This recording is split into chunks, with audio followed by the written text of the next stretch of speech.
How do you build a team so good that they win elections for you? For this one, we're going to go over to New York because Zoran Memdani did this better than anyone I've ever seen.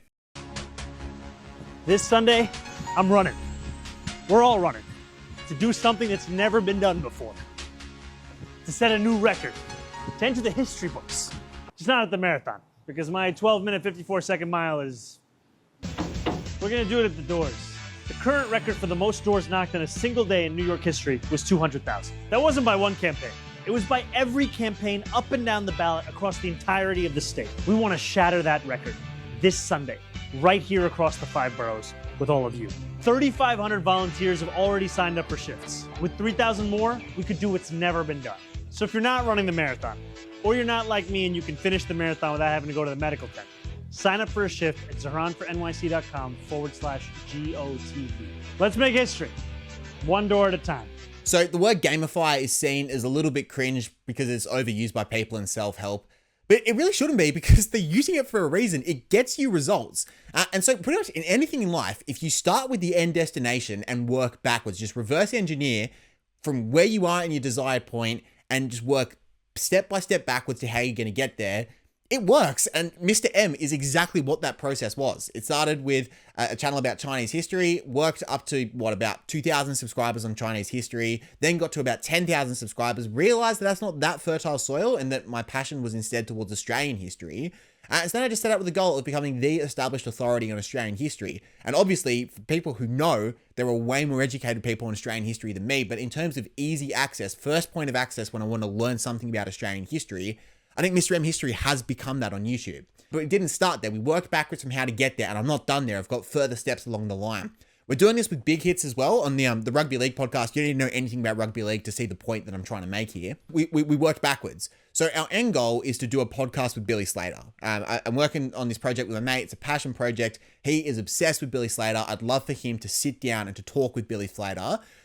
But we can't just reach out to Billy Slater and go, come on the pod. It's an unestablished pod. And so we've got a plan in place to work up to a point where we feel we have enough credit in the bank to send Billy Slater a message. And we have a flight plan that really goes up to having 20,000 followers on Instagram, all the way down to step by step to getting 200 followers on Instagram and doing a podcast with a player you've probably never heard of called Brenton Bowen. And we've got progressions and we've got levels, and it's like a video game where we level up all the way to the final boss, which is Billy Slater. And that is what Zoran Memdani did with his campaign as mayor of New York. When it comes to people's mental health, this is obviously not a psychologist opinion, it's just a pub psychology opinion. But how often, particularly with men, how often do you hear someone go, oh, that person just needs a project to bring them out of the doldrums? And it's not untrue. A lot of people feel they need to have something that they can achieve progression on, and that fixes a lot of at least short-term factors when it comes to their mental health. And if you want my super deep spiritual analysis, that's because I think it fills the void of purpose that people have in their lives. And I think there's a huge correlation between void of purpose and mental health issues. But anyway, we'll continue. And so if you are going to A, mobilize your team, and B, grow your team around your election campaign, break it down into very achievable objectives. Party HQ does this really well, particularly with the 2025 election. But you can do the same thing on a very localized level. So when it comes to door knocking, the rule of thumb is that for every 40 doors knocked, you get 1 conversion and you win 1 people over to your side. So then if you're going to turn an electorate round, let's say you lost by 1,000 votes last time, if you knock on 4,000 doors, that theoretically should change the tide, notwithstanding all the other variables that are at place when it comes to an election. Which means that if you have a team of 200, everyone takes on 200 doors, that theoretically changes the balance when it comes to door knocking. And you can make it marketable, you can go 200 by 200, and all of a sudden, that seems quite winnable. As loath as I'm going to give some credit to Max Chandler Mather here because I really feel as though this made a huge impact when it came to the Queensland Greens doing very well in the 2022 election. If you haven't seen it, he's got a lecture online called Project 2040. And what he did was he broke down the number of conversations that needed to be had. So he said this amount of, I think it was 3 conversations convert 1 person. So for every 3 conversations, 1 person ends up voting Greens at the next election, or at least putting them number 1. So he broke down the number of conversations that needed to be had to make the Greens a majority party. And this was over the timeline from 2021 to 2040. And I'm sitting here as a Labour person with obviously no love for the Greens whatsoever. And I'm thinking, man, like that isn't appealing. Like you are making me want to vote Green to be part of this project, to be part of this vision. And he broke it down into very achievable objectives, and you could scale up the conversations that could be had at every coming election. And sure enough, in 2022, it worked out brilliantly. 2025, not the same case, but it showed the power of gamifying. And obviously, when it comes to Party HQ, there's payoffs that don't work as well. Like the ratio of phone conversions is much lower than door knocking. For letters, it's even lower than phones. But you can think of other things that go beyond phones, letters, and door knocking that Party HQ often organizes on your behalf and make it achievable and apply success criteria. I mean, this would require you doing your own focus testing and your own poll testing, but for every 100 reels, we found that 15 people turned to vote Labor. For every meme that was posted in a Boomer Facebook group, we found that it had a payoff for every meme that 3 people changed to vote Labor. And so you can break down these objectives and add all of these new techniques into the playbook to make people go, man, I'm going to, I'm petrified of door knocking. I don't want to go do that, but I want to make memes and put them in Boomer Facebook groups. That's really appealing to me. And if I can get 10 of them, then if I'm going to convert X amount of people, then I'm contributing something and I'm applying pressure to this vision. And you can break this down to the most atomic size possible. Like you can go, if we had a team of 10 people, this is what we could achieve. If we had a team of 100 people, this is what we could achieve. If we had a team of 500 people, this is what we could achieve. And for those that are on the fence about joining your team, you could go, if we were able to have these conversations, we were able to post these things on Facebook or these things on Instagram, this would be the payoff for doing so.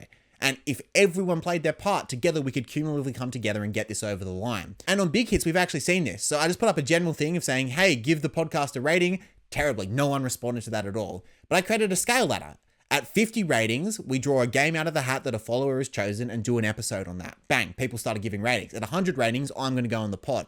At 150 ratings, we're going to get our friend the Leaguey to send a DM to Luke Keary saying, hey, come on Big Hits. And so all of a sudden, there's skin in the game, there's vision, there's progression, and your rating isn't just going away in the wind. You're actually contributing to a broader vision that will achieve results. And it inspires people, it moves people. And if it's to do something as simple as give us a rating on Spotify, how much more can it be weaponized and mobilized to get people to feel as though they're actually making real change in society? As always, you can recruit your team at the Bile Carlton Academy, or you can look throughout our historical examples of politicians that have used the gamifying effect well to win from quite unlikely positions. But a really helpful exercise to do would be, okay, if I want to win pre-selection for my electorate, let's just say I live in a safe Liberal seat or God forbid, a safe One Nation seat or something like that. We're not going to flip it in one go. That's unrealistic. But we can make it marginal. If we're going to make it marginal, we need a 7% gain.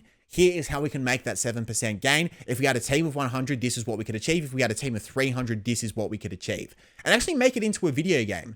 If you're going to make your seat become marginal rather than safe in the hands of the Liberals or One Nation or whoever else, whatever independent, start with the beginning. Start with, okay, level 1. What's our first progression to make our first gains? How many doors need to be knocked? How many Facebook groups need to be posted in?